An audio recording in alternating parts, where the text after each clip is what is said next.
Montana Territory, 1883. It was near dusk when she fell right there in the dust outside the wooden frame of the Red Rock trading post, her bonnet slipping sideways and her skirts catching on a nail jutting from the porch rail.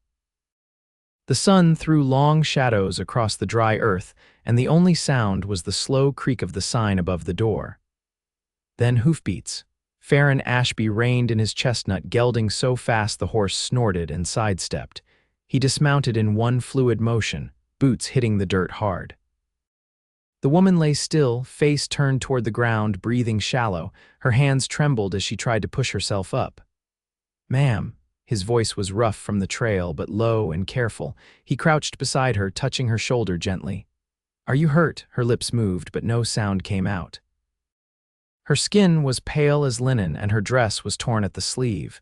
He spotted a bruise already blooming on her temple. "Can you hear me?" She nodded weakly. "I'm going to get you inside." He lifted her as easily as if she were made of paper. She felt too light.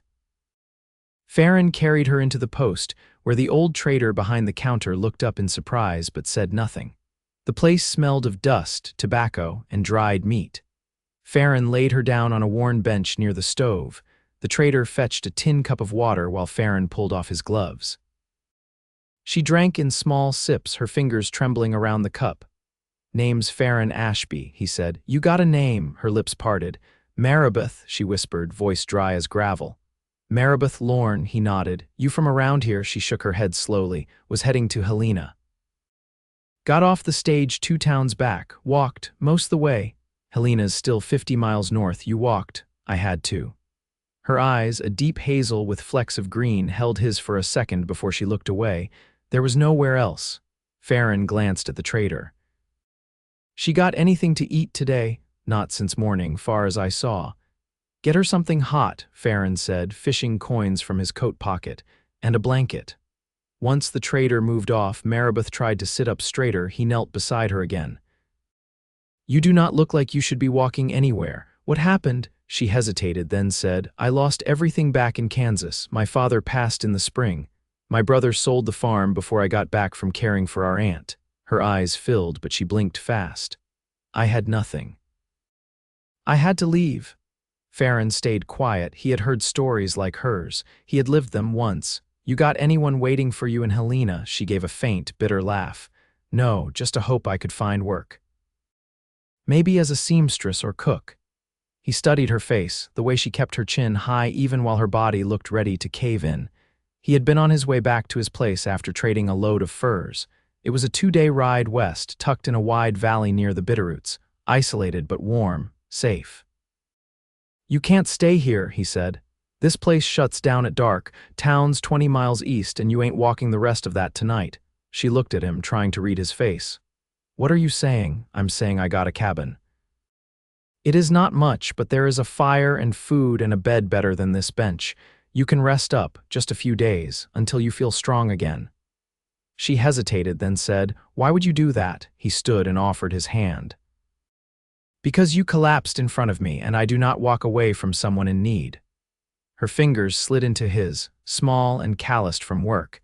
He pulled her gently to her feet. The trader returned with a steaming bowl and a folded quilt. Marabeth sat and ate in slow, tired bites while Faron arranged a few extra supplies. When she was done and the sky outside had turned dark blue, they stepped outside. He helped her onto his horse, then swung up behind her. She leaned back slightly, worn out, and he wrapped one arm around her waist to steady her. They rode in silence under a sky full of stars. The trail was narrow, winding, and the air sharp with pine and snow distant on the peaks. By the time they reached his cabin the next evening, Marabeth was asleep against his chest. Faron pushed open the door with his shoulder and carried her inside. He laid her on the cot near the hearth, covered her with a wool blanket, and stirred the fire back to life. She woke just enough to whisper, "Thank you." He sat beside her, elbows on his knees. "You are safe now." Marabeth let out a breath and closed her eyes. Over the next 3 days she slept, ate, and slowly started moving around on her own.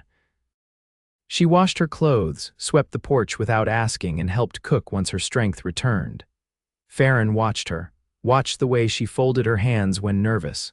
watched how she smiled only when she thought he was not looking, and something settled in his chest he had not felt in years. On the fourth morning, she stood beside him outside, wrapped in her shawl. "I should leave," she said. "I have taken so much from you already." He looked at her. "You have not taken anything I did not give gladly." Marabeth bit her lip. "I can find a job. I can make my way."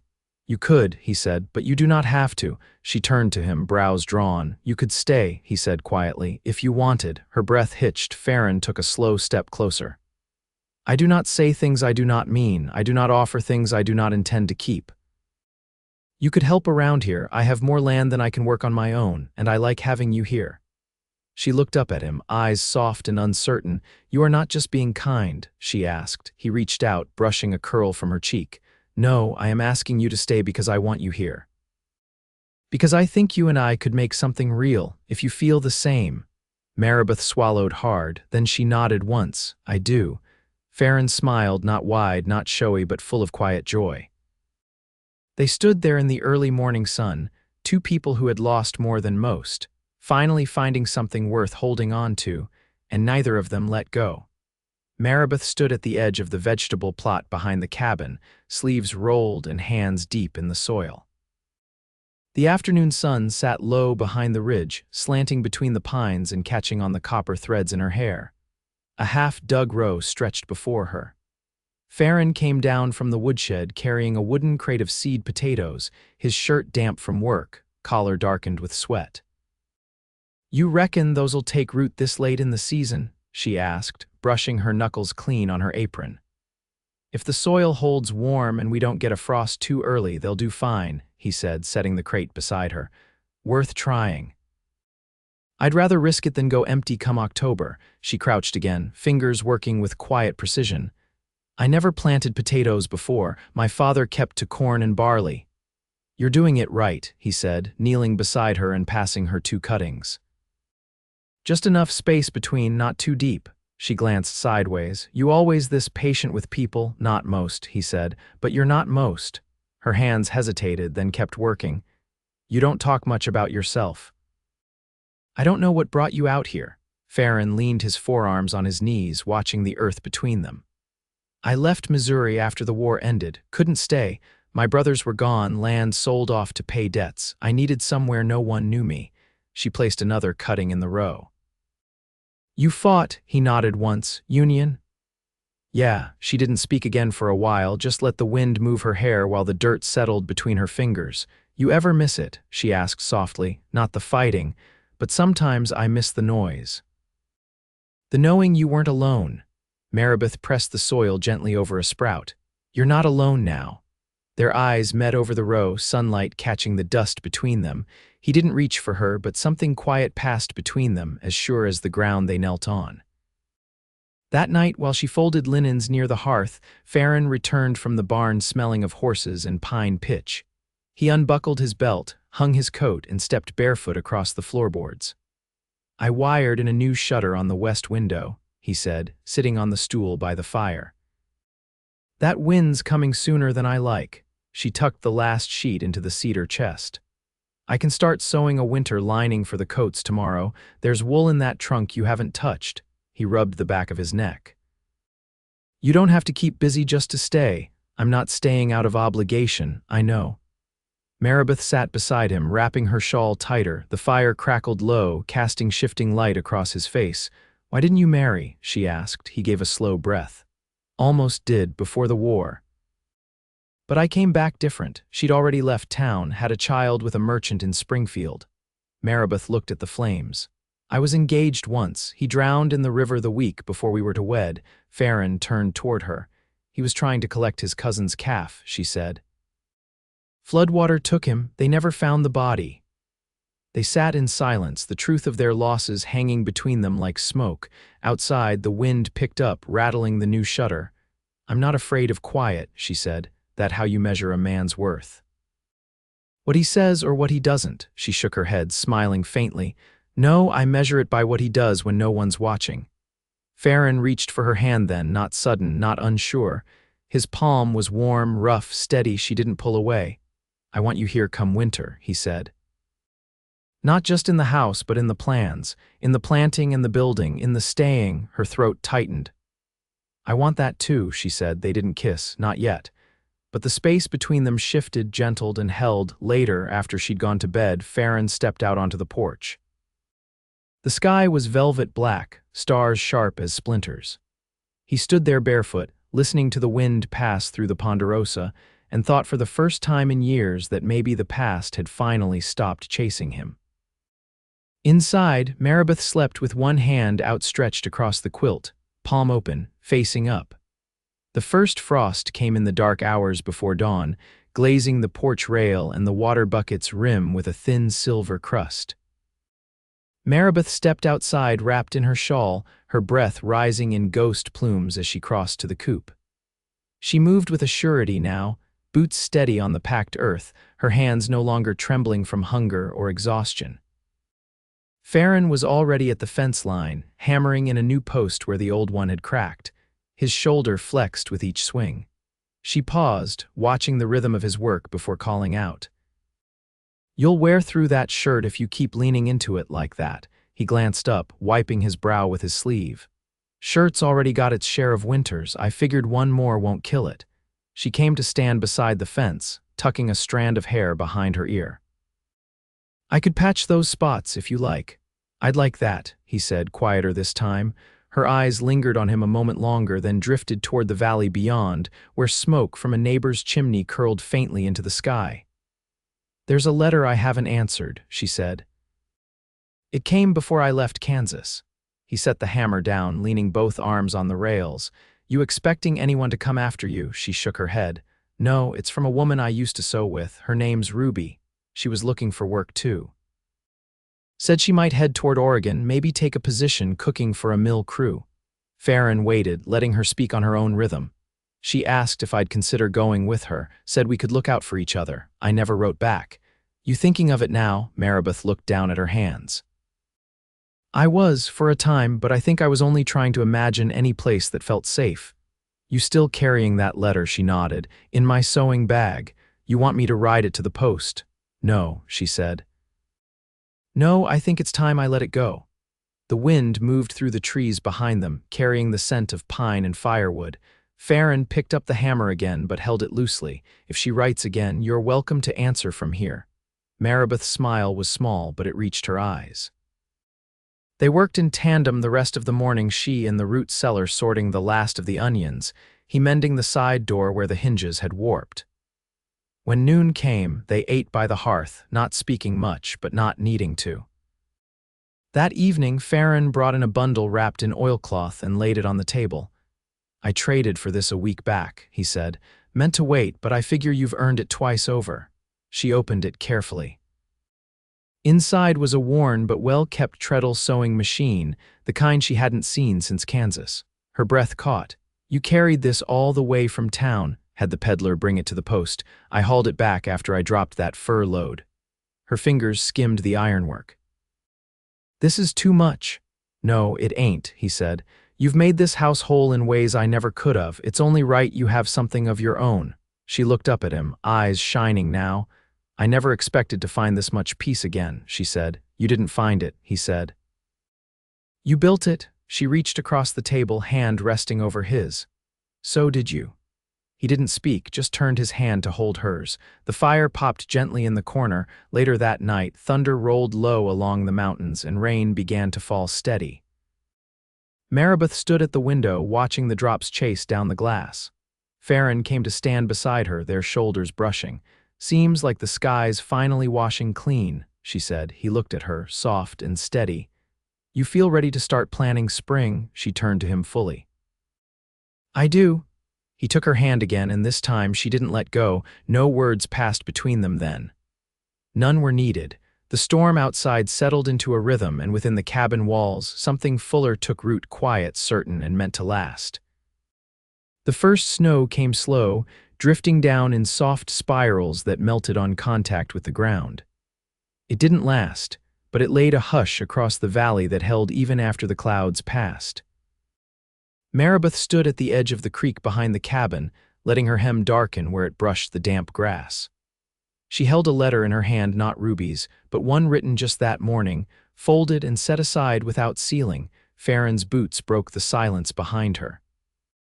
"You've been out here a while," he said. "I needed to think," she answered without turning. "I don't often write to people I haven't seen in years." He came to stand just beside her, close enough for their shoulders to share warmth. "Family? No, a minister's wife back home. She taught me to read when I was little, kept feeding me books long after I'd outgrown the ones she had. I never thanked her properly. You plan to now, I'm trying, but it's hard to explain what's happened without sounding like I've become someone else." Faron studied her face in profile. "Maybe you have. I thought about that." Her voice was quiet. "Maybe I needed a different place to become the kind of woman I could live with." He didn't offer comfort or answer too quickly. He waited. "I used to think there was only one right way to be respectable," she said.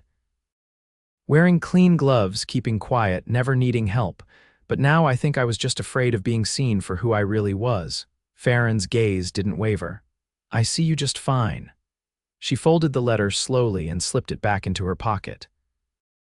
"Would you mind if I asked you something that might be too forward?" "Go ahead." "If I stayed through the winter, and I mean fully stayed, would there be room here for more than just my name on the lentil jar?" He looked out toward the barn, then back at her. "You're not asking for charity, I know. You're asking if I mean for this to be a life." "Yes." He reached for her hand, rough fingers curling around hers with quiet certainty. "I already started building the second bedstead into one. Wasn't sure when you'd be ready to talk about it." She blinked, then laughed softly, her shoulders loosening. "You always do things before you say them, don't you? Words don't mean much if you don't back them up." They walked back to the house together, arms brushing now and again. Inside, the fire had burned low, and the kettle near the hearth let out a faint hiss. That evening, Marabeth opened the trunk at the foot of her bed and pulled out the one thing she had never unpacked, her mother's silver comb. She set it on the washstand beside the tin mirror. It was the last thing she'd held from the house in Kansas, and for months she hadn't touched it. Faron watched from the doorway. "Pretty piece. She used to say a woman should always keep one thing that reminds her who she is. You think you've found that now?" "I think I have," she said. "But it's not just the comb anymore." He came inside and reached into the coat he'd hung on the peg. From the pocket, he drew a narrow wooden box. "This came in with the last trade wagon," he said. "I meant to wait, but you don't seem like the type who needs a grand show." She opened the box slowly. Inside lay a ring, simple and gold, with a braid of copper etched around its center. "I never saw one quite like it," she said, voice steady. "Coppers from the hills around here," Faron said. "Seemed right you should have something that belonged to this land." She looked up at him, eyes full and clear. "I want to marry you, Marabeth," he said. "Not tomorrow or the next day unless you want to, but soon, properly. You and me building something that lasts." She didn't reach for the ring. Not yet. Instead, she stepped to him, took his face in both hands, and kissed him slow and certain, like something she'd known for a long time but finally dared to claim. When they parted, she said, "Yes. I want that too." The wind rose outside, brushing against the cabin walls like a whisper. But inside, everything held still solid, warm, and entirely theirs. The winter ceremony was planned without flourish or fuss. Faron had cut pine boughs and strung them along the mantel with twine, and Marabeth stitched a ribbon of deep green onto the hem of her best dress. It was just the two of them and their nearest neighbors, the McClellans, who lived 3 ridges over and had a wagon strong enough to get through the snow-packed trail. Mrs. McClellan brought a loaf of molasses bread and a tin of dried apples. Her husband stood witness alongside them, hat in hand, while the preacher from the mining camp to the north read the vows in a voice worn hoarse from cold years.